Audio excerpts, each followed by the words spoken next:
everybody. Hello, everybody. What's up? Welcome to a brand new edition of Hot Takes, baby. Here we go. August 15th. My Lord, have mercy. It's almost September. August 15th, and this edition of Hot Takes.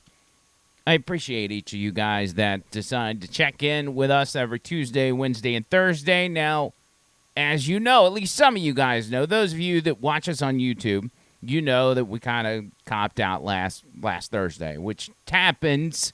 Okay, these things happen. But we did a little short update video, and, we're going to miss episodes from time to time, but just bear with us. Most weeks, we're going to have you 3 hot takes that are on YouTube, Apple Podcasts, Spotify, on the website at andrewmcleanwho.com. If you have not subscribed to andrewmcleanwho.com, it's free. What are you doing? Why have you not subscribed? Get on top of that.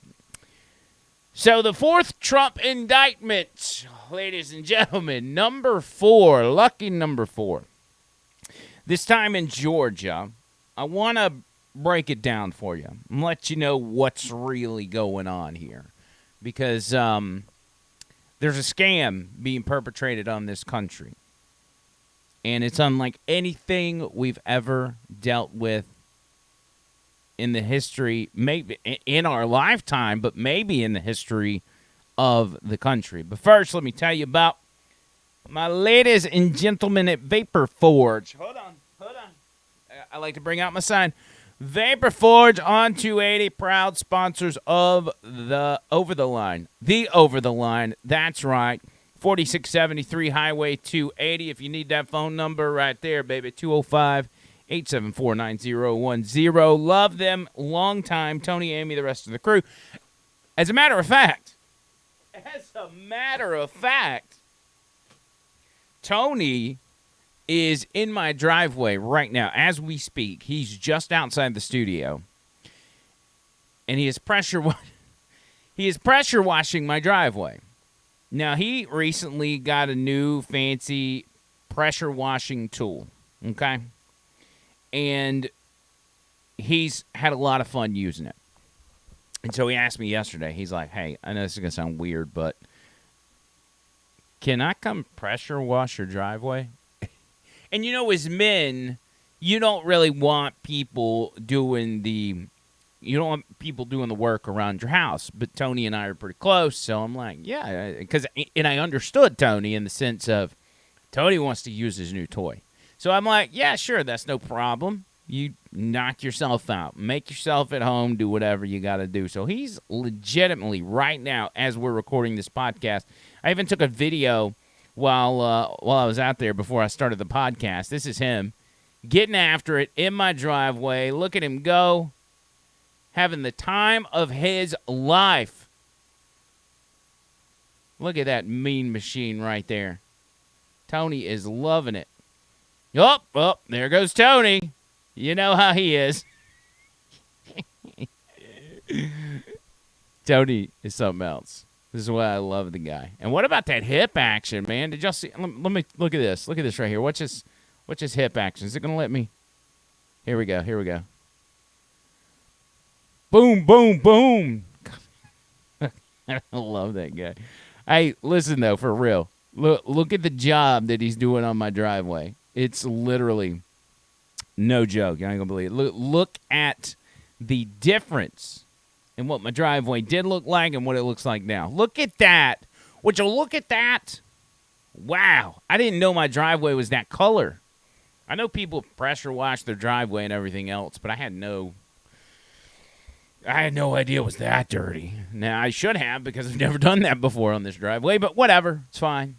Tony's out there making the house look brand new, like a new house.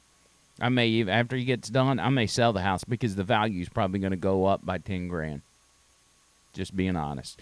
So, late last night, after a few snafus, they announced that Donald Trump's being indicted yet again. Now, first, the Fulton County Court posted on their website sometime yesterday afternoon, about 2 o'clock when my radio show ended, they posted the indictment. And now, why is that strange? Well, they posted the indictment because the grand jury, or they posted the indictment even though the grand jury had not voted to indict Donald Trump yet. And you cannot draft an indictment without a vote from a grand jury saying that this person is indicted, which tells you what? That they already had the indictment drafted up. They knew what they were going to do. Doesn't matter what the grand jury says. We're going to make sure we are indicting Donald Trump on felony RICO charges. So it gets posted. They immediately pull it down. They say, oh, that's not ours. It doesn't have the official seal on it. We don't know who did that. It must have been some bad actors, probably Russians or QAnon. Then they announced the charges. And they put up the real indictment, and it's literally a mirror image of the one that was posted earlier in the day. The grand jury did not indict the former president until about 8 o'clock last night. That came out at 3. They indicted Donald Trump, about 7 o'clock our time. The fake indictment came out at 2 p.m. our time. And they're like, well, it was a fake. And so they do their little press conference. Fannie Willis, who is the prosecutor, you probably know her name well by now. She's giving her little spiel, talking about the charges, what they mean, how these people are presumed innocent until found guilty. None of these people are presuming anybody innocent. But the most stark comments came from Fannie Willis when she noted the day that Donald Trump must surrender himself for arrest in Fulton County. The indictment alleges that rather than abide by Georgia's legal process for election challenges, the defendants engaged in a criminal racketeering enterprise to overturn Georgia's presidential election result.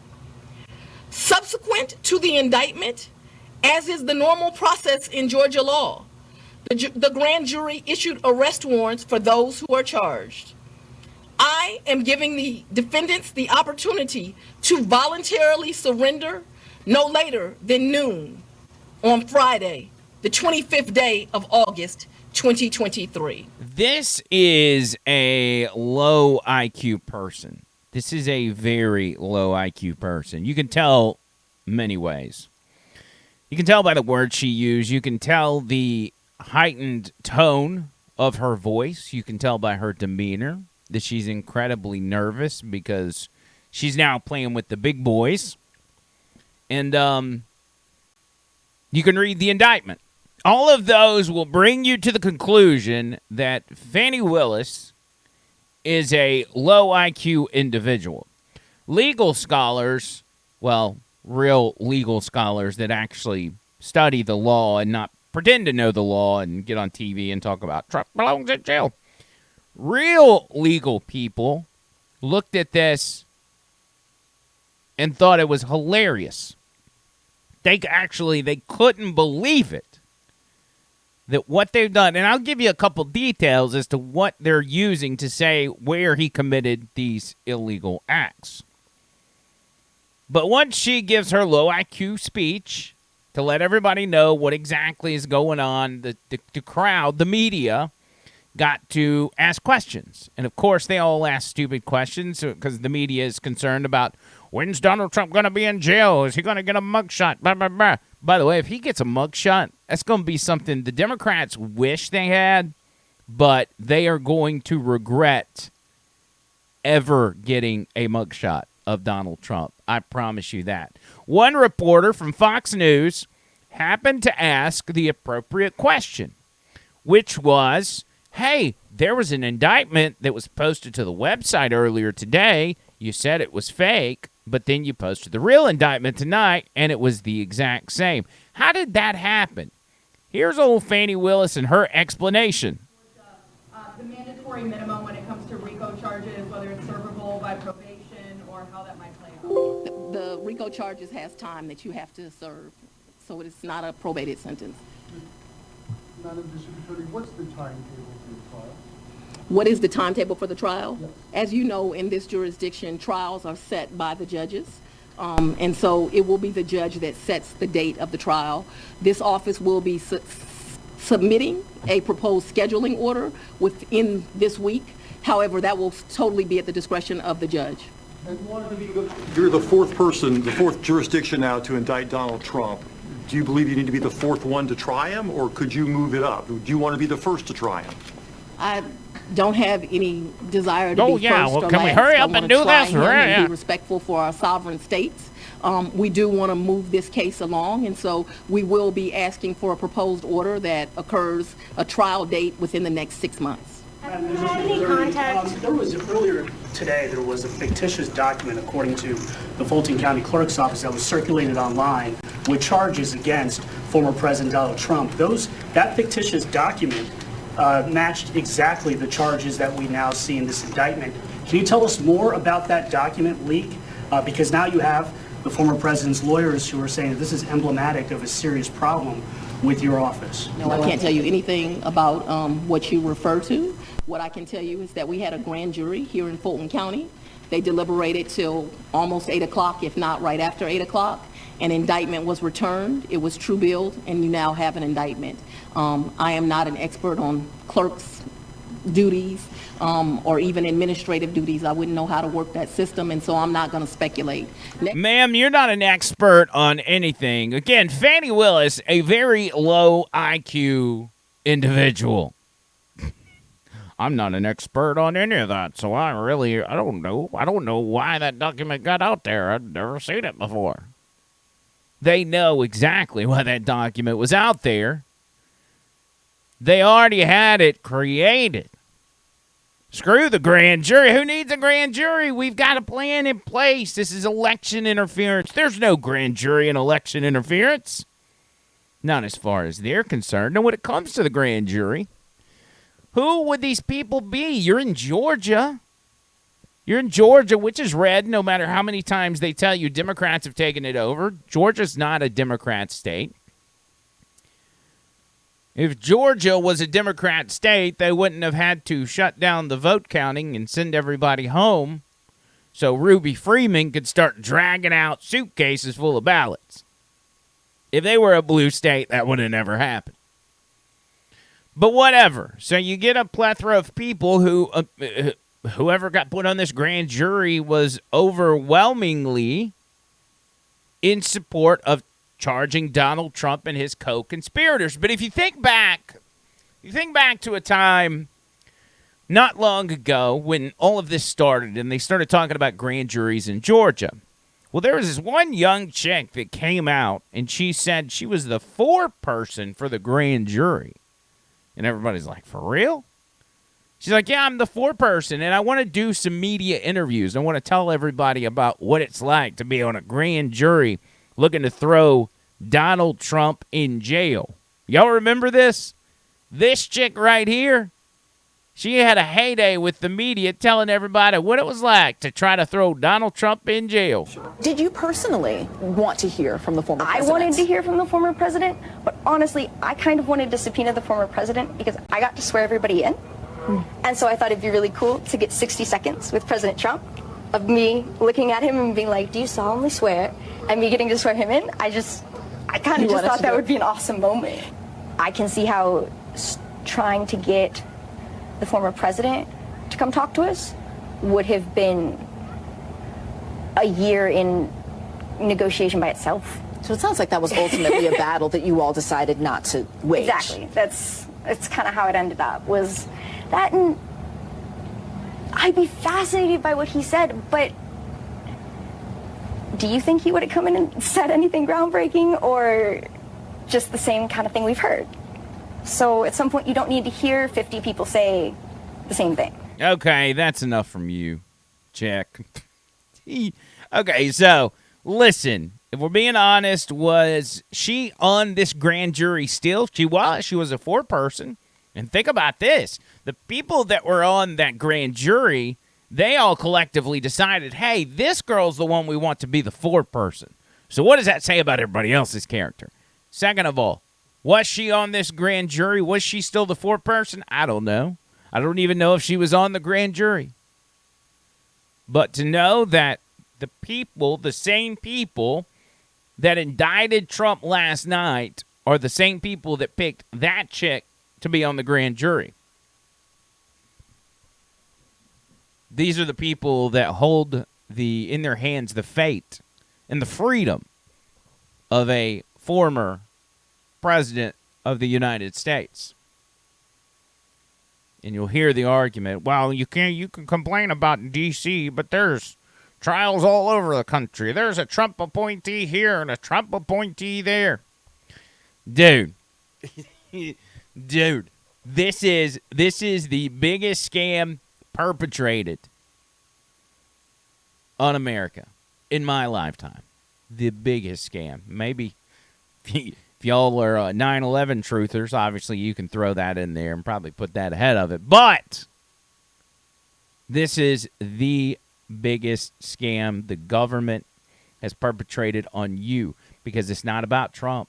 Yeah, Trump's going to shake everything up. Trump stops business as usual. Those 4 years he was in office, yes, they were miserable because they were always having to have one eye behind their back, keep their head on a swivel, and know that they could be torn down at any time. Their secrets could be out there and they would be done. That's why it's so important for them this time to not let him win again. But at the end of the day, it's not about Trump. It's about you. You don't know any better. I heard a great analogy from Leland today.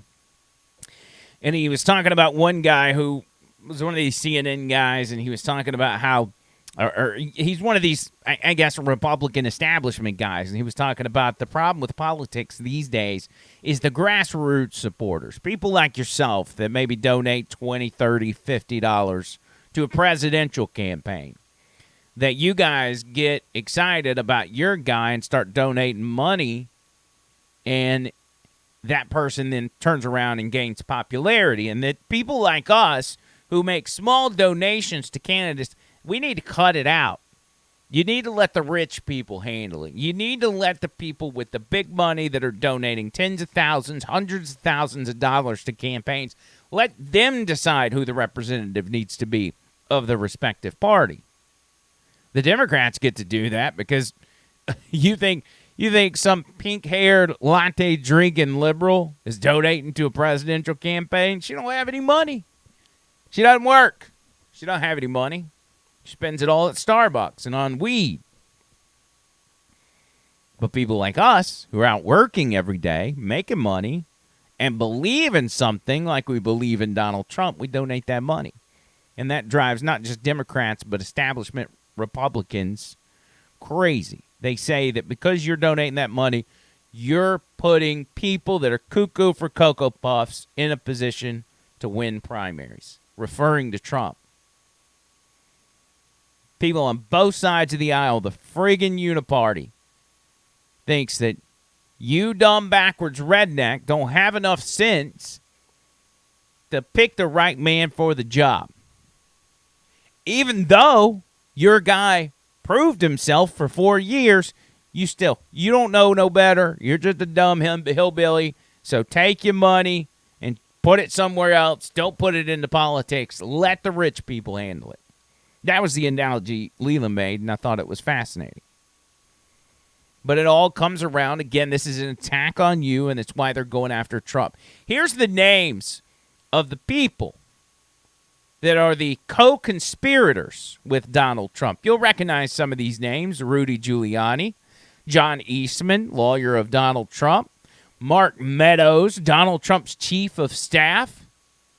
You've got Jenna Ellis, who had already been chastised by the Colorado bar, and they threatened to take her law license away unless she apologized and disavowed Trump. Now all of a sudden she's on the DeSantis bandwagon, and now she's tied up with Donald Trump yet again. Ironic how that worked out. What's some other names you'll know? You probably know Sidney Powell. And these two names in particular right here. You see Kathleen Latham and Misty Hampton. For those of you that listen to my radio show, I told a story last week out of Coffee County, Georgia. And it was about on election day. Their Dominion voting machines were going haywire. For some reason, there was some sort of glitch, and the Dominion voting machines were not accepting ballots that had been marked for the Republican candidates. It was spitting them out, and they couldn't figure out what it was. They tried, couldn't get it fixed, and they needed that machine to be able to take votes for the rest of the day. So Dominion sends out one of their, I guess we'll call them Dominion minions, one of their tech guys, because Dominion doesn't want anybody messing with their machines. We got to have our own guys come out there and do maintenance. Sends out one of their guys, a contractor from Colorado, and he comes and looks at the machine, and he tells Kathy Latham and Misty Hampton, hey, just wipe the lens down with a cloth. Just wipe it down. They do it. Nothing changes. Well, just wipe it again. Do it, just standard stuff that they've been doing all day. It's paper debris. It's paper particles that's keeping it from going. Did nothing.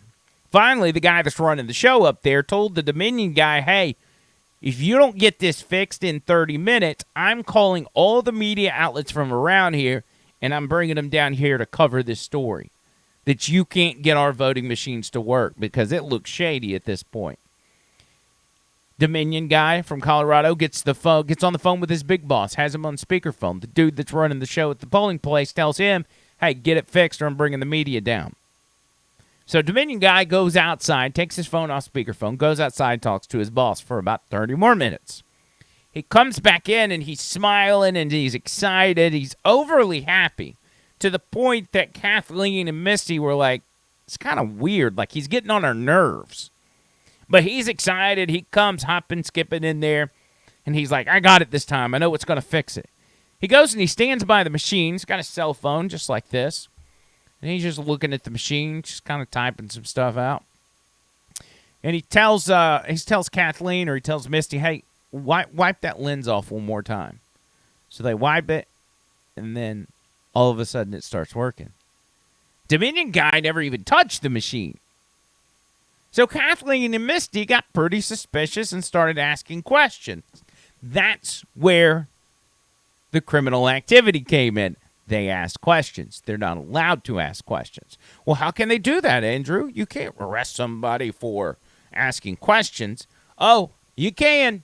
Apparently you can. Even some of the charges that Donald Trump is facing is due to a tweet suggesting people watch a TV channel. You don't believe me? Look at, let's see what I got here. How about in this part of the indictment? Let's just, let me scroll through here. I've got the indictment right here. It's a long one. A lot of stuff to go through. Several pages.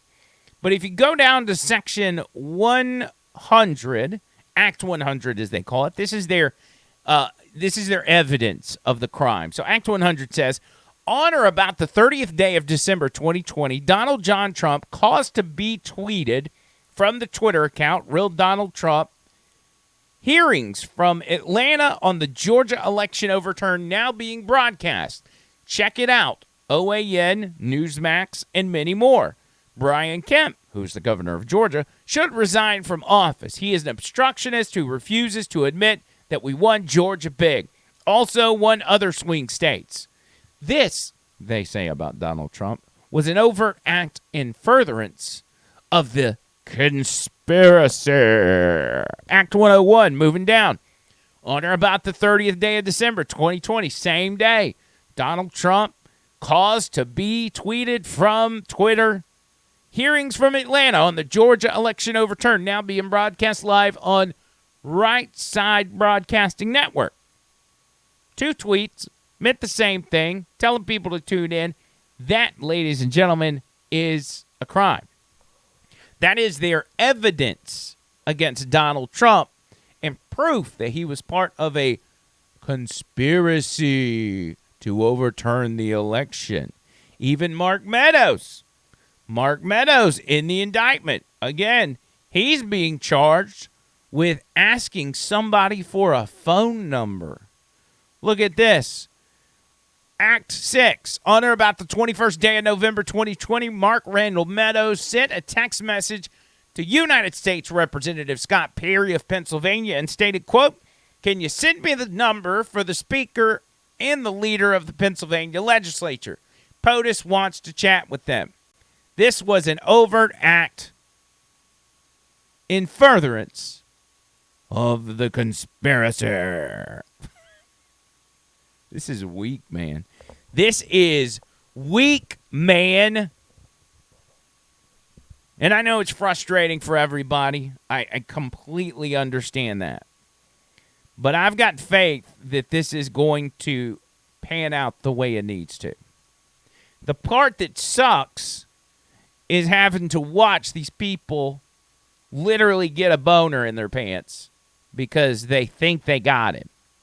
All this time, the walls are closing in. We got him this time. They really think they got him. One of the infuriating things you would have noticed last night was on Rachel Maddow's show. Hillary Clinton made an appearance.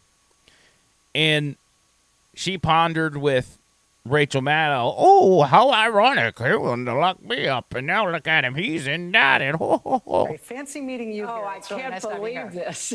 Yeah, this is not the circumstances in which I expected to be talking to you. Nor me, Rachel. It's always good to talk to you, but honestly, I didn't think that it would be under these circumstances. Yet another set of indictments. Oh, yet another set of indictments. What are the chances? It's just a coincidence, but what are the chances?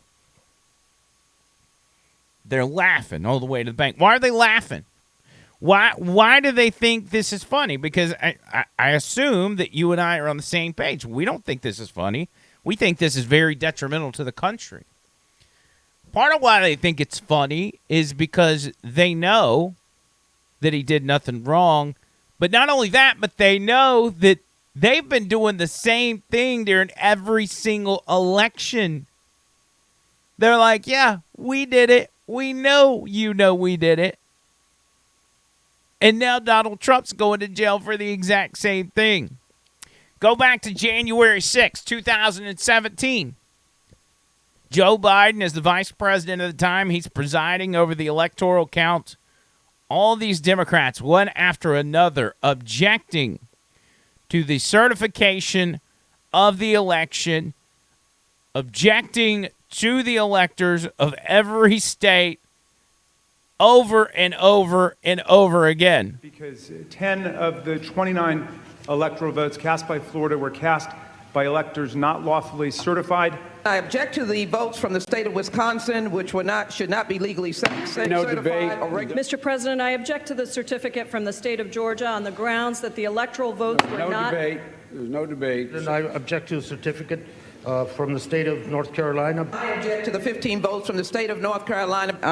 I object. I object to the certificate from the state of Alabama. The electors were not lawfully certified. Is it signed by a senator? Not as of yet, Mr. President. In that case, the objection cannot be entertained. The objection cannot be entertained. Debate is not in order. Even with the There is no debate in order. Is it signed by a senator? There is no debate. There is no debate in the joint session. There is no debate. There is no debate. There is no debate. Please come to order. The objection cannot be received. Section 18, Title 3 of the United States Code prohibits debate in the joint session. I do not wish to debate. I wish to ask, is there one United States senator who will join me in this letter There of is no rejection? debate. There is no debate. These guys, man.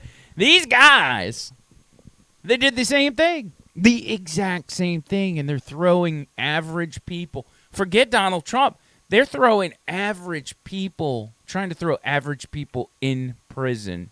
I want you to remember those two names. What were those two names I gave you? Let me see if I can find them again. Kathleen Latham and Misty Hampton. When you start hearing those names pop up, you can remind yourself.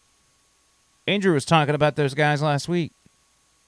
Call me now for your free reading. I'm the Miss Cleo of radio. And now they're swooped up simply because they decided to do their civic duty and be a part of an election in Coffee County, Georgia. These people will take no prisoners. They view Kathy Latham and Misty Hampton as people like you and I. You're asking too many questions. Those guys probably supported Trump. They're from a red district. Got to stop them. Now it's up to Brian Kemp, governor of Georgia, to implement a law that he put in place 3 months ago, which gives him the ability to remove radical prosecutors. You know, the narrative has been Soros prosecutors all over the place have been ruining cities and states over the past few months and years. And so Georgia, like Florida did, they put in a law and said, okay, if we got a radical one, we're just going to get them out of there. But I don't expect Brian Kemp to have the ball sack to do it. Brian Kemp is a weak Republican. And he's probably a weak Republican because in that big blue wave that happened in Georgia, he just happened to come out on top. So maybe it's just a deal where Brian Kemp is a part of all this. It's a big, complex plan that a lot of people are involved in. From left-wing politicians to right-wing politicians to prosecutors to even judges. The judge in the Georgia case. Now, this guy, he looks like a warm, nice guy, had a very good demeanor, and when I first saw him, I was like, I don't know, maybe he seems like he could be a good guy, but Judge Robert McBurney is not such a good guy. According to records from Open Secrets, they reveal that Courtney McBurney, who is the wife of Judge Robert McBurney, previously donated to Barack Obama in 2008, Hillary Clinton in 2016, and you guessed it, Joe Biden in 2020. You can go down here and see those very records. Hillary Clinton got $600, Barack Obama got $500, and Joe Biden got a measly $300 from the judge.